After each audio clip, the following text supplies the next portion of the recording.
Welcome to the 100th Monkey Radio with Tom and Ramon. It is, we are recording this on November 4th of 2013. And, well, Ramon, we had that eclipse yesterday. And, I couldn't see it. Yeah, I couldn't either. It was kind of out in the Atlantic mainly. And, but I really had my energetic feelers out all day yesterday, trying to see what I could pick up from, or if I picked up anything at all from any sort of energetic shifts that were happening. And, you know, I did kind of sense something beginning. I'm on the Pacific coast here in the United States, and around noon. And I have no idea what time that eclipse was happening, but around noon I felt a kind of a real subtle change, and it was almost about the only word I could really come up with to describe the way I was feeling the energy was apathy. It was almost like a real calming type of energy that was started to ooze out of the energetic field. And this was on top of what was already there, you know. So this was a different energy that it felt like it was coming in. And I don't know why I came up with the word apathy, or why that came into my mind when I really started focusing on that energy. But I don't know if this was something that I was receiving from one of my guides, or what that people were reacting in an apathetic way to the energy, or if the energy itself contained that apathy. But I don't know. And that energy's persisted all the way through up into this moment right now. It's still.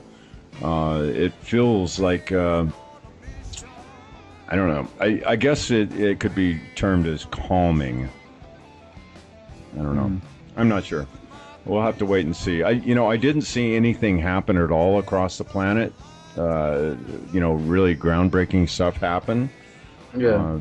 So, I don't know. Yeah. What's funny is, so Saturday we did a show with Richard Allen Miller, and we were talking about earthquakes and stuff, and we had an earthquake here like that afternoon. I was like, oh, Richard. I was blaming that one on Richard. So let's see. We have Facebook, YouTube that you guys find us on, and we're coming up shortly on our 1 year anniversary. No, what am I talking about? 3 years anniversary. Yeah, our 1 year, Ramon. It's been a long year. 900 and something days. Yeah, we'll change the cycle. Yeah. So, something else I want to throw out there to you guys, and all you other radio show hosts that may be picking up on our podcast here, that you may not be aware of yet, but Skype is actually going to pull the rug out from under a lot of people's feet here who are doing things similar to what Ramon and I are doing, as far as being able to interface third-party applications to Skype. they're completely pulling the plug to the desktop version of Skype on any third-party apps interfacing with it. So if you What does that use, mean? that means that if you are using any third-party recorder, audio or video recorder for your desktop, they will stop working completely. And that's supposed to be the end of December. So just a heads up for all you guys out there, we're going to have to find other solutions for being able to record this stuff and keep Yeah, pushing the truth out there. Because and when I first heard of this, Ramon, I threw, of course, whenever I hear anything like this happen, I throw my feelers out there and see what I get intuitively. And this is a very well thought out and planned ploy to try to silence some of the people that are spreading truth. I mean, I feel like this is directly pointed towards the podcasters out there. There's a tremendous amount of podcasters out there that are doing the same thing we are, Ramon. I mean, yeah, since we started this show, I'm sure that the podcasts have, what would you say, probably 10 times as many, 20 times as many now? probably 20 In, times. in the Because last, before, in one week, I can listen to maybe 2 or 3 shows, not including the big ones. But and then all of a sudden, I mean, I can listen to 6 or 7 now a day. yeah, it's really gone crazy as far as the people that are saying, okay, I want to get proactive with sharing this truth and getting the word out there. And I mean, kudos to all of you guys out there that are doing this. I mean, it is a remarkable phenomenon in our world right now. All these people that are standing up and saying, yes, I have a voice, and yes, I want to contribute. And man, I just Yeah, absolutely love and it. that's just in English. We're not even including the other languages. Right, right, You know, the what is it, 200 and something languages? 240 languages, I think it is. whatever. Yeah, yeah. But And you anyways, speak what, half of them, right, Tom? yeah, yeah. Yeah, that's it. Yeah. Anyways, just a heads up for you guys out there. And also, if anybody comes up with an excellent solution for this, a way to record it without going through, buying all sorts of gear and all that crap, then we would be more than happy to pass that information on to all our listeners and to everybody that we know in the podcasting community. So just, Yeah. So, Tom, so I'm reading the Ramon, line. Yeah. let's go ahead and get into our show tonight. I'm kind of excited about this show. This is stuff that's right up our alleys, Ramon. I think we're gonna truly enjoy speaking with the gentleman that we have with us this evening. Yeah, especially that it's a little different but very similar. I grew up in something similar. But let me just read. Don Oscar Miro-Quesada Solevo is the originator of the Pachakuti Mesa Tradition of cross-cultural shamanism and visionary founder of the Heart of the Healer Foundation THOTH, a respected kamasqa, curandero, and altomisayoq adept from Peru. Don Oscar apprenticeship in northern coastal huachuma, curanderismo, and intention into the southeastern Andes paqokuna shaman priesthood formally took place between the years 1969 and 1986. His first immersion into the living soul and mystic realities of Peruvian shamanism was under the uncompromising tutelage of the famed huachumero Don Celso Rojas and Palomino from Salas, and a then small agriculture community near the city of Chiclayo. Chiclayo. Don Oscar accomplished his apprenticeship in northern coastal curanderismo, fulfilling the dual role of auxilio de mesada, healing altar auxiliaries of the ceremonial assistant, and rastiero, clairvoyant, dognos, Diagnostician. diagnostician. See, sometimes I don't know if I'm reading Spanish, English, or Quechua. So, You're doing great. Just go for it. the divine, eventually becoming Don Celos Segundo de Mando en Banco.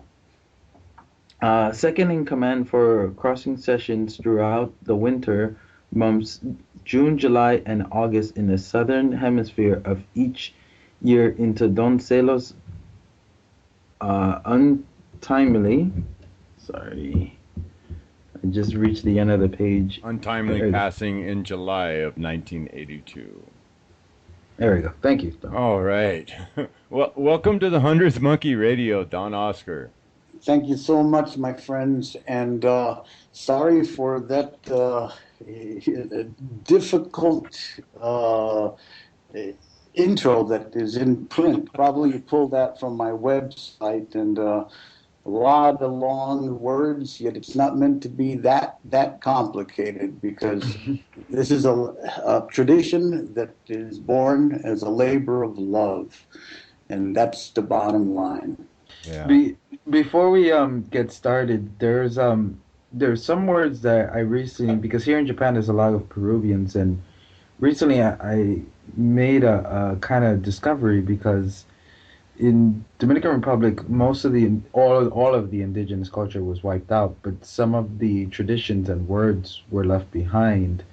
And one word that I found amazing that both cultures share was the word talta, which means father. And this Peruvian girl was saying, "Oh yeah, that's Quechua," and I was like, "That's a Taino word for us." So I was like, "Oh, exactly, it's Taino." And how do you spell that, Ramon? Palta? Well, we pronounce it Taita, so I don't know if it's Taita. Yes, Taita. Taita can mean either father or grandfather, as a matter of fact.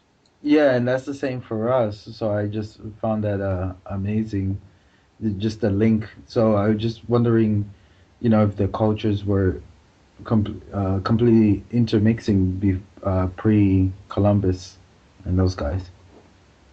Oh, I'm certain that there was a lot of exchange, that there was many migrations back and forth via the oceans as well as the land masses, and sometimes even through flying vehicles in the skies between our original peoples of the world.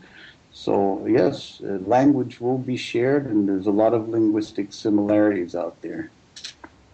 So Oscar, are you saying that we all didn't come across the land bridge through Siberia and Alaska to get down here?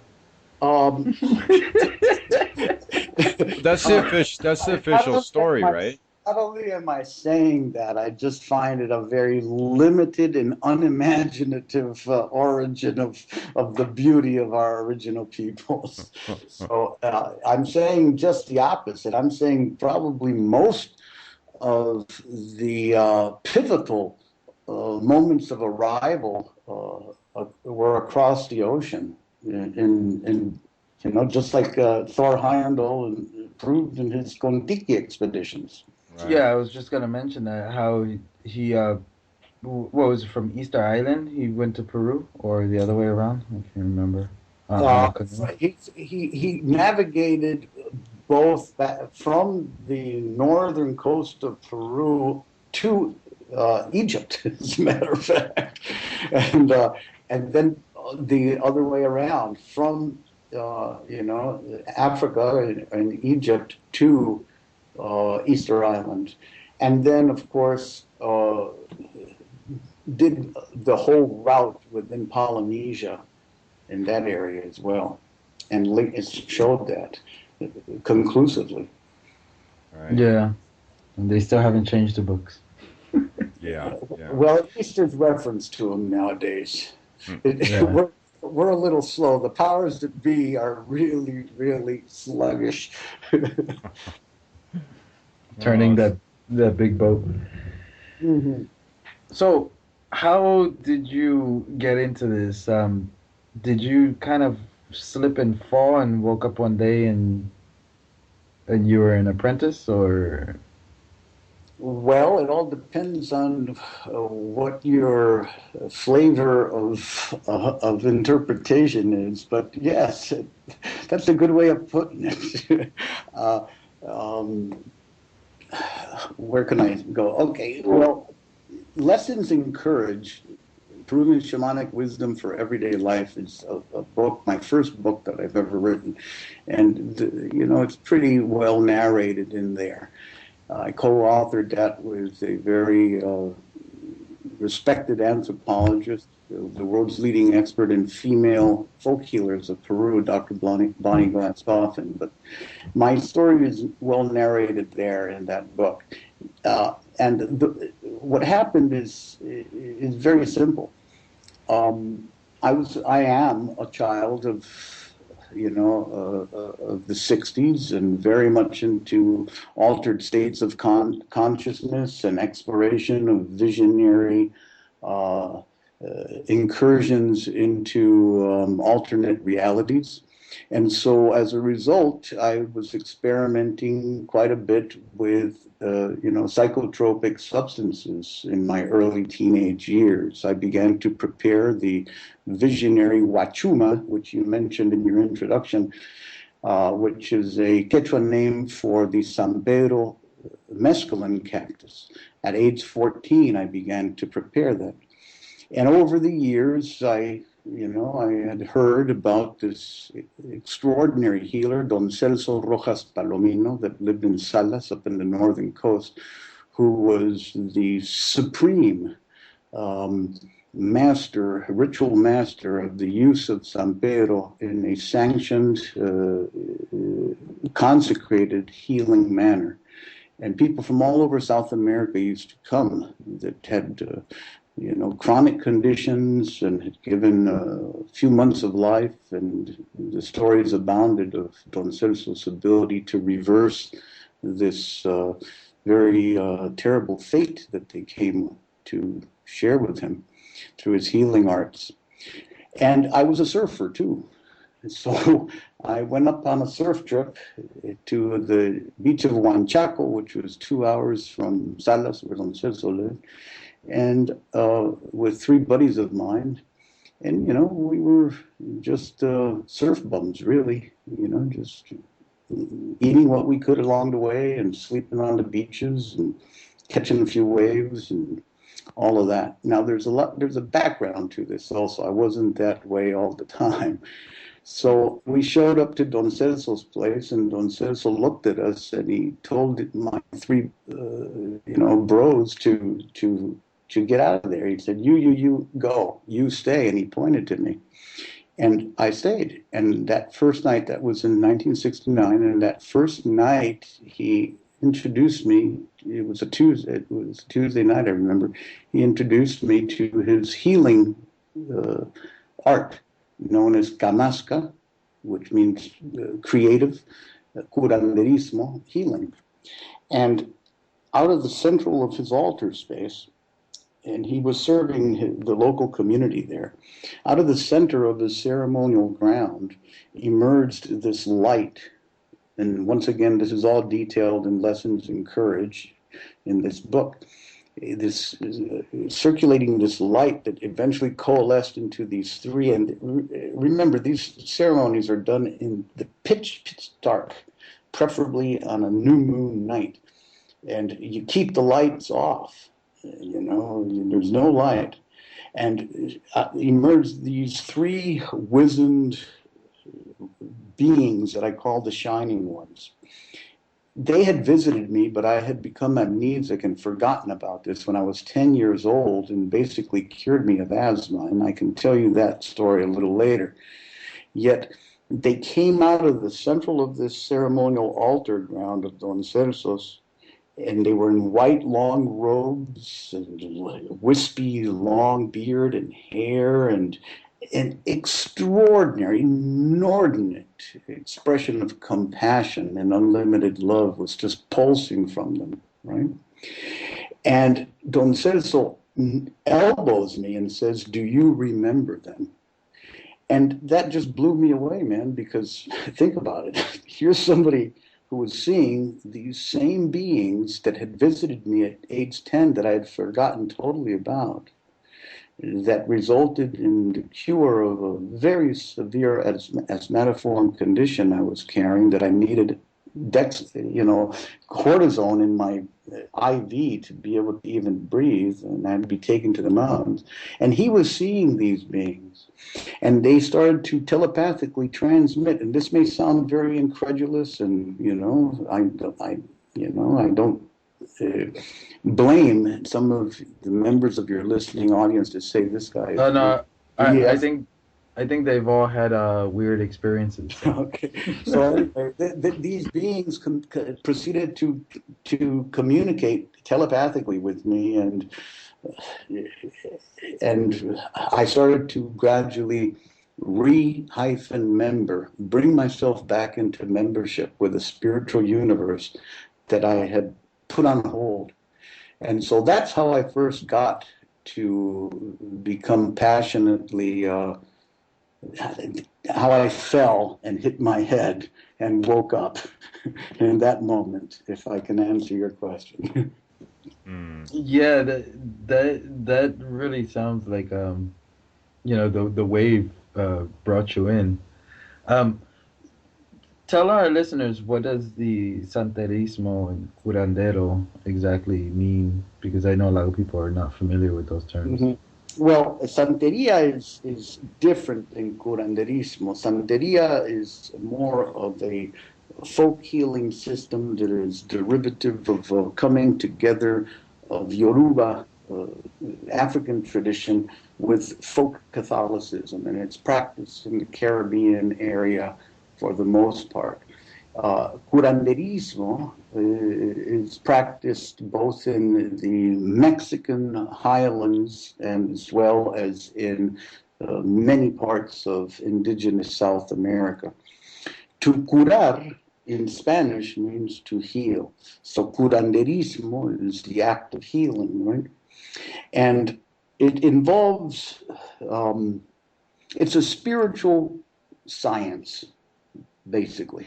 And it involves tapping into the unseen universe where sacred powers and forces are available to be able to enter into an alliance with, befriend, make part of your family, and call on their wisdom to help be an instrument of loving, healing presence in the life of others. That's what curanderismo is, in a nutshell. Yet, there's many expressions of it. And there's as many people that misuse it as they do properly use it, maybe even more that misuse it. So my life path has been dedicated to safeguarding the traditional ways in which it's honored and used in the manner that really characterizes its original intention. And that's fair. I know a lot of that tradition has a very negative stigma to it, but I just want to tell the listeners that it's like a knife, you can use it for cooking or you can use it for killing someone. True, yes. Yeah, because I remember when I was younger, I was a little bit more open, telling other people from other cultures, like, oh yeah, my mom practices that, and then I kind of stopped. Because there was always that fear that just came in right away, and it's like, oh, do you guys kill goats? No, I'm just gonna kill you right now. that reminds me of a movie called Men Who Stare at Goats. Oh yeah. Oh yeah. It's awesome, isn't it? Okay, so yet in all my years, and I've been around this good earth to most of the most famed sacred sites and tribal peoples that still practice these healing arts or shamanism. And in all these years, I've never really seen or heard of someone actually being intentionally killed as a result of the misuse of these powers. I've witnessed people become very debilitated because of envy and evil eye and harm and sustained ill will, and developed real apathy, to use that word, to the point where their life force is totally vapid or gone, and get very, very depressed, but never to the point of death. Now, there are a lot of stories out there that happens, but the only death I've seen is when two maestros or maestras, two practitioners of these arts, have a competition and don't like each other much, and they have envy for one another's success, and they actually get into a knife fight, and one stabs the other and kills them. So it's a physical death. So I just want your listening audience to know that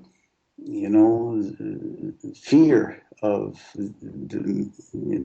misuse of this way that is more likely to create a death of the soul and spirit than an actual physical death is possible to be done through its misuse, if I make any sense. Yeah, complete sense. So, with when you started your training, and then after that first day that you experienced this, what happened to you? Was it like, okay, because somebody else is there with you witnessing this, you're like, okay, I'm gonna do this, or it's like, okay, I'm gonna grab my surfboard and leave now? No, given the fact that I remembered an extremely transformational event at age 10 that defies all rational explanation and basically obliterates all models of Newtonian mechanical physics and reality, I became fascinated. Remember, I was already very receptive to altered states of consciousness due to my experimentation with our plant relative medicines, right? So I was very interested in how to use expanded states of consciousness to heal mental, emotional, physical, spiritual conditions. And I wanted to deepen my understanding of that. So I asked Don Celso after that evening if he would take me on as an apprentice, and he said yes.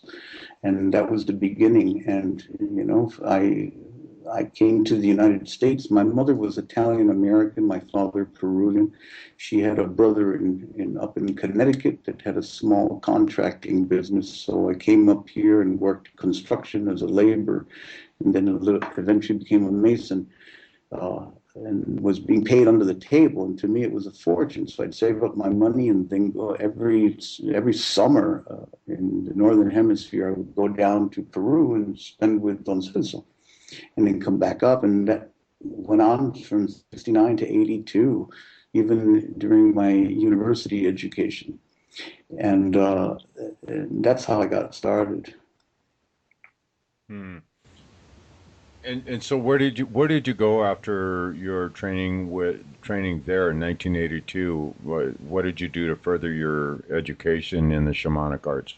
Oh boy, I've done a lot of things. Now, let me backtrack a second and tell you, give you this bit of information. My father was a public servant. He worked for the National Institutes of Health in Peru. So when I was 1.5, from the age 1.5 to 4.5, almost 5 years old, we lived in the bush. My father was stationed in very remote areas of, rural areas of Peru. So at age 1.5, he was sent to Pucallpa, which is in the central rainforest, Amazon rainforest, to offer public health service to the indigenous communities, to the Shipibo population there. And from there to Abancay, and then to Huaraz, and then to Chiclayo, and all over the place, very far removed from any European influence. And so these are, very formative years for anybody. So I really bonded and identified, and the indigenous psyche, the shamanic mindset and heart was imprinted at the cellular level. So when I returned to the coast, to Lima, to the capital, it was really difficult for me to relate to the westernized approaches. So I always felt like a fish out of water. Right. So I was very strange. Anyway, and I was a very poor student. Barely managed to graduate from high school, missed fifth, had to repeat a couple of grades. And so when I got to the United States, I began to take a few night courses after, and start to study, Western academic traditions. And so I merged the Western studies of science and psychology and comparative religions with my apprenticeship knowledge. And hence the Pachakuti Mesa tradition of cross-cultural shamanism was originated.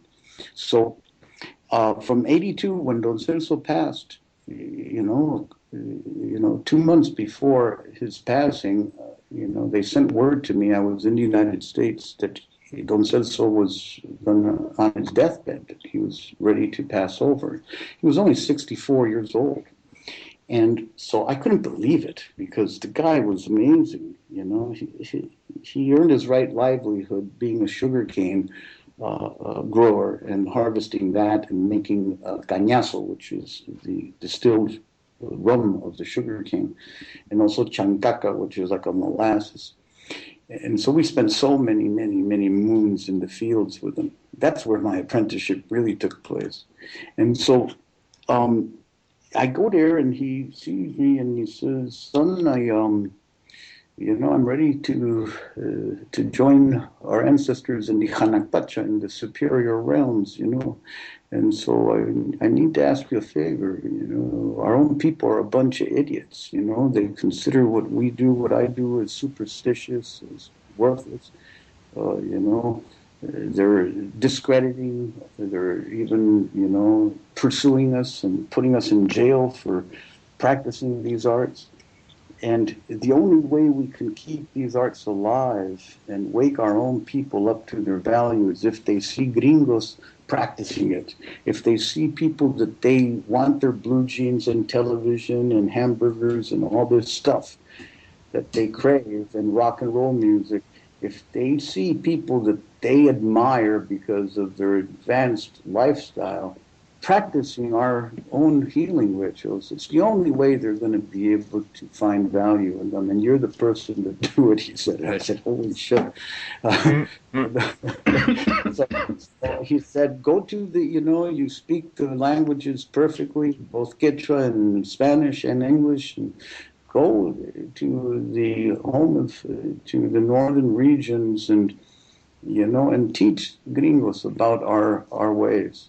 And then bring them here, and bring them to Salas, and let our community see them, and let our community realize the reverence that they hold in their hearts for our traditions. And he was a genius when it came to that, because lo and behold, that's exactly what's happened. And nowadays, Peruvian, the resurgence of shamanism worldwide, is taken root in mainstream Western people more than in the mating ground where it developed. And so I said yes, and it took me a while. That was in April of May, of '82, and he passed in July, and it took me till 1986 to even open up a mesa, share my ritual altar ground with people in the West. And so it's been a process of refinement and development ever since. Did I answer the question? Yeah, I think that actually covered it for it quite well. So, um, I don't know exactly. I'd actually kind of like to go into the actual practice that you do. I mean, there's quite a few different modalities out there, even within the shamanic fields. The different indigenous shamanic traditions. They'll have there's some real commonalities between them, but then there's some real uniqueness to each one of them. Um, Now, uh, can you kind of explain to me exactly what the tradition that you come from, what is its basic foundational purpose, I guess is the thing I'm looking for.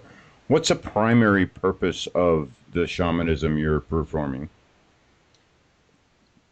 To be a catalyst, meaning a initiator of transformation, and to uh, elicit, to sustain change. And that is why the merging of the northern coastal huachuma or kamasqa tradition of Don Celso with the paqokuna, which is the southeastern highland tradition of the descendants of the Inca people of my country, I brought together and called the Pachakuti Mesa Tradition. So let me start there. In Quechua, Pacha refers to world, time, place, space. Ultimately, or if you are aware of the Tibetan tradition of Buddhism, the notion of a bardo, a state of consciousness. Okay. So Pacha is a realm of consciousness. And Kuti, Kuti, means reversal, transformation. So Pachakuti literally means world reversal or cosmic transformation. Mesa is a derivative of the Spanish term misa, which is the Catholic Mass and the liturgy of that. So it's ritualized very much like a Mass would be ritualized. And the ceremony involves, at least in the traditional northern coastal manner, the use of various medicinal herbs, as well as communion communing in a very sanctified way with this San Pedro cactus, Tricuseios pachanoi, its botanical name, which is a vision plant, which allows the maestro or maestra, the healer, the operator of these rituals to reconfigure the inner space, the inner world of a participant, to help them step out of themselves and look at their suffering from a different perspective, and therefore develop a better dialogue with one's illness, one's disease, or one's crisis. And by entering into dialogue with the condition, one feels much more ability to transform and direct how it impacts oneself. And that's the best way I can explain how this works. So you say enter into a dialogue with the condition. Does, in your experience, do the majority of the conditions that people come to you with, do they actually have in the other realms? Do they actually have an embodied personage? Oh, that's a good question, Tom. As a matter of fact, within the cosmology or the way we understand the makeup of the universe, the great cosmic dream, as we call it. There's a spiritual reality and a material reality, right, that are intricately intertwined. They're interdependent. And we have such a thing as the sombra body. Sombra is a Spanish term for shadow. And yet it's not a shadow in a negative way. It's just that expression of oneself that is cast upon the physical world by spiritual light. In other words, we are born, we inhabit, our soul inhabits this body. This body gives the illusion of solidity, and if light falls upon the body, it casts a shadow on the ground, which is the sombra, or spiritual double of the person. And that spiritual double kind of hangs out in a parallel universe. I think that's what you're referring to. Right. And when you're able to understand that by working on this spirit, this double body, this etheric body, spiritually, you are affecting physical changes in the material body. It's quite remarkable. And so you can do all sorts of healing service in an absentee manner if your intention is pure and your motive is clear and the love for the other. If you do it from a place of true love, not because you want to be good at it, not because you want to be recognized, but because you are open to compassion and bodhisattvic consciousness, and realize that if we don't all get off on this good planet, nobody gets off, right? Mm-hmm. So we're here to do the best we can, walk gently and softly with healing light. Right. And so we work the spiritual dimensions intimately in this work. Mm-hmm. Is that the same as the what some people might call now, like the modern day version of it, would be the 0 point field? Would that be the same? Yeah, if we're talking, well, I understand the 0 point field or condensate or whatever name you want to give it to. Well, that's a tough one. Language can get in the way a little bit, as you well know. A little bit? So what I prefer to call it the dreaming. It's this dream. It's the great originating mystery. Really is called that, given that it's really not supposed to be understood. Right? That's why it's called the great originating mystery. So the more we try to, I've learned that the more I try to comfortably, situate an interpretive model such as 0 point field into these things, the further away I get from my experience of it. So I would say yes, reluctantly, Ramon, to that analogy, if you get my drift. Okay. Mm-hmm. Yet, when you think of it as a dream, and entering into a lucid dream, that works much better for me. Yeah. I'm trying to relate it to my own experience so I can understand. Is it like the feeling of kind of like when reality becomes liquidy? It's total. It's a liquid universe, my good brother. That's definitely it. And there's ebbs and flows and tides and rhythms and pulses and tonalities. It's all in flux. And, the shamanic mastery is all about knowing how to go with that rhythm, how to float without sinking. Right. or not to swim against the current.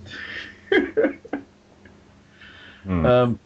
Yeah, yeah.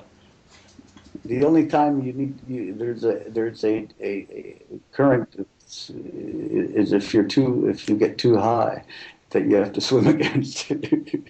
Right, right. You know? Hmm. Yeah, and because Yeah. There's because many that fascinating approaches to this.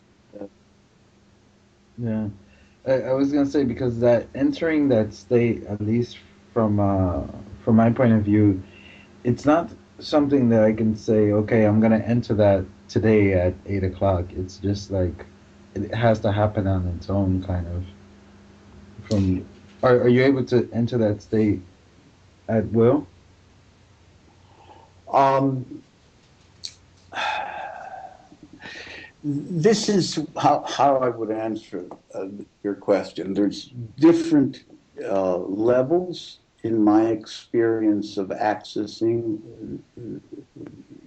universal grace. Grace, like you're totally correct, to really be tapped into the field is like grace. It comes upon you and it has its own agenda. You can't set a precise time for it. Yet you can prepare through ritual fasting and through pilgrimage and through, simply holding long periods of silence and communion with the natural world, consecration, offerings or gestures of gratitude to the spirit realm, to the unseen ancestors, by doing ceremonial, by creating altar spaces, lighting some incense, offering some aromatic waters, by singing songs, by rattling, by drumming, by calling upon the great sacred hoop of life to be your family. All these things make it easier and much more conscious of of a constant contact with this field. That said, the true moments in which there's no separation, this is my own experience I'm speaking of, no separation between myself and the ultimate ground of being is when I'm faced with a very difficult and challenging service option to another soul. When I kneel on my humbly get down on the ground on my knees and cry my prayer to Great Spirit for help. And if I shed a tear and my prayer is earnest at that level, I'm flooded with the experience of unity that you're talking about. Hmm.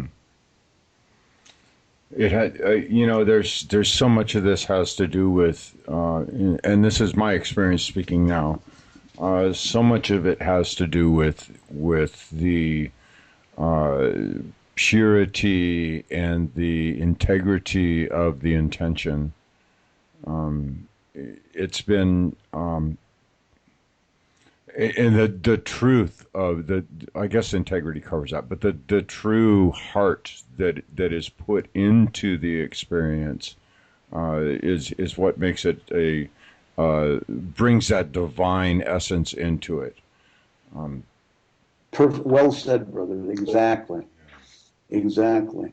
And that that is the reason that the alliance it's we have this organization called the Heart of the Healer, which is THOTH, just like I the just love that.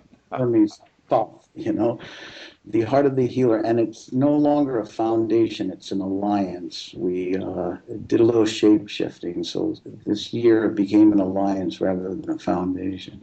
And the acronym THOTH, THOTH, which ties into what you just said, Tom, Right. is it means this: T, trusting soul; H, honoring spirit; O, opening heart, T, transforming mind, and H, healing body. And so that's what we do in this alliance through the Pachakuti Mesa Tradition shamanic service. We trust soul, honor spirit, open heart, transform mind, and heal body. And those 5 dimensions correspond to the 5 directions of the altar ground we call the Pachakuti Mesa, which moves in a spiral fashion from the south, just like a nautilus shell, like a golden spiral, the Fibonacci sequence. From the south, it curls into the center. And the south is body, the west is heart, the north is spirit, the east is mind, and the center is soul. And all those levels are addressed through our ritual practice.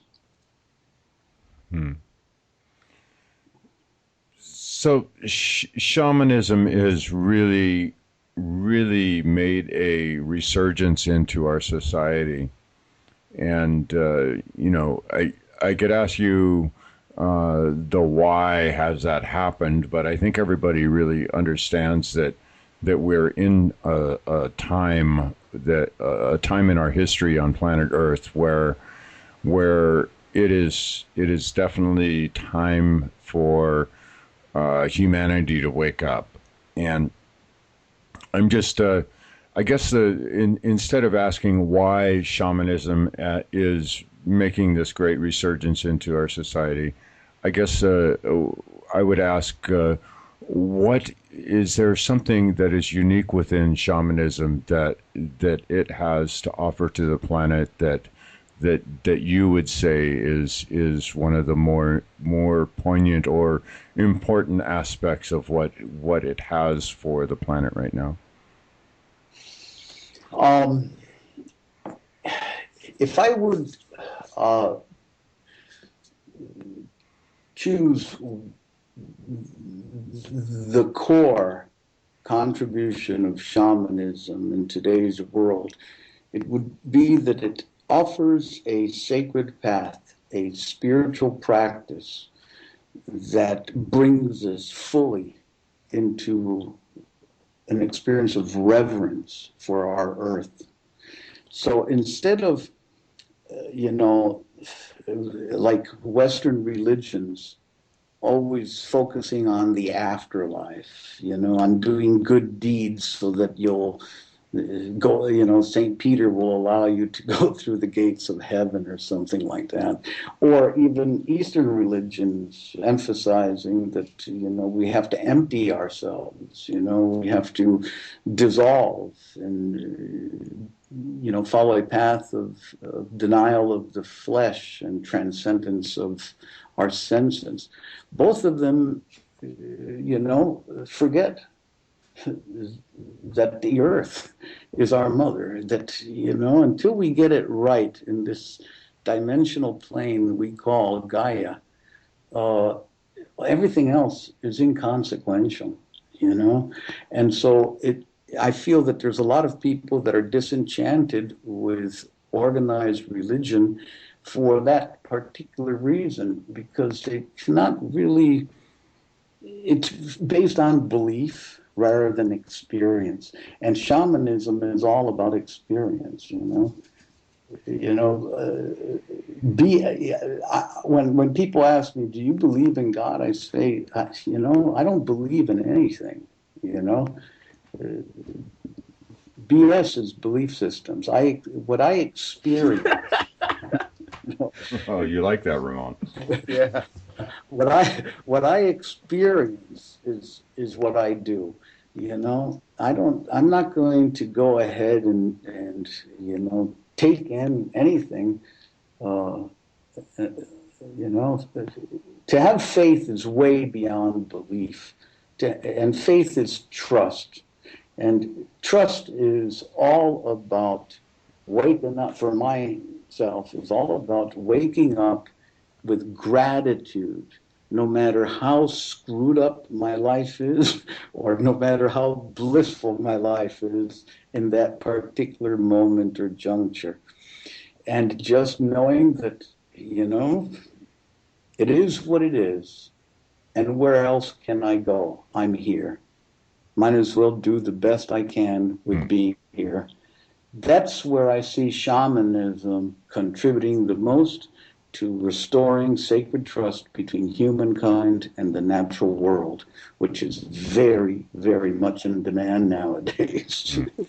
That experiential part of that is huge. I mean, you mentioned it. The whole, most of all the Western religions, the Christianities, the Buddhism, and not necessarily Buddhism so much, but the Christianities and the Judaisms and that sort of religious doctrines there's a separation between the divine and the parishioner. It all has to go through an intermediary. They're not really encouraged to have the experiences themselves. Exactly. They're taught to reflect on other people's experiences, not on seeking their own. Exactly. And that's something that definitely is something that this planet needs right now. People need to experience the divine so that they can know. I mean, there's such a huge difference between that belief and knowing. And that's definitely a huge contribution that shamanism and that form of interaction with the divine has on the planet right now is tremendous. I would agree wholeheartedly. And Krishnamurti, some of you may have heard of him. Oh yeah, has a wonderful way of putting it, Tom. He says, religion organized religion is valuable in terms of being like a flower pot in which you plant a small sapling in it and allow it to take root, and the sapling grows healthy and is in a contained soil environment with some borders until it becomes strong enough and outgrows the flower pot. At that point, you must break the pot and plant the tree in the forest, in the living forest with other trees, and allow it to be part of the earth community. And that's exactly the way that I would approach anybody who seeks a participative belongingness with the universe, and goes and becomes a practitioner of any religion, to understand that it's a temporary container and that eventually you're going to move beyond that and won't be able to take it to the other side, beyond the veil, to begin with. Right. Just your heart. And there was one passage. When I first started waking up, I threw myself into Christianity, and I was 110% believer, and had actually manifested quite a few really remarkable experiences in my life through that. But there was one passage in the Bible that was one of the key or pivotal passages that helped me get through Christianity to move on to to continue opening my mind past that. It was a passage in the New Testament that where Jesus says, "No man can reach the Father, they say no man can reach the Father but through the Son." And I was like, okay, well, I started breaking down the words, and when I got to through, and I was like, okay, what do you do when you go through something? Where is that something you just went through? Say it's a door that I'm going through. As I walk through the door, now I'm someplace else, but where's the door at? The door is now behind me, and I have a whole new open vista in front of me. So that's I don't know why I brought that up, but it was poignant. It was very poignant for me. It means a lot. It's totally in the context of what we're talking about. Yeah. I find the master teacher Yehoshua Christos to be an extraordinary, important mirror on the planet, just like Krishna, just like any of, all of the avatars that have come down. And they're, and his Sermon on the Mount probably is equivalent, or if not, more valuable for the Western aspirant of the great work than even the Vedas, the Vedic scriptures. The Yoga Sutras of Patanjali, for instance, there's great similarities between those teachings, and nowhere in that sermon does he say follow the church. Right. Exactly. If people learn to really read it, they'll understand. Right. Yeah. Well, so we burned up this hour. I was just noticed that myself, Ramon. So, wow, it's good stuff. I just love it when we get somebody on that's coming from that true spot. So, time just absolutely loses all meaning during these conversations too. It does. Okay, well, let's see. You guys can get a hold of Oscar's material. His website is heartofthehealer.org, and I would urge you guys to get over there and check out his website and pick up his book. It's there's some amazing work happening there, and man, good stuff. Good stuff. Thank you, Tom and Ramon, for the opportunity for this sacred dance together. Oh, well, we've got a whole nother hour to come. Yeah, don't forget about that. Yeah, so... Think about it. I'm not forgetting about it. All right, guys. Well, I want to thank everybody for listening to this first hour. And if you're not a member to the 100th Monkey Radio yet, I would ask you to be so kind as to become a monkey and help support Ramon and I and all that we're doing here. So, but wait, if you join now, you get Tom for free. Oh, yeah. All right. Okay, guys. Condemnation without investigation is the height of ignorance. The love you deny is the pain you carry. And we're going to let Perry Mills, Man on a Mission, take us out.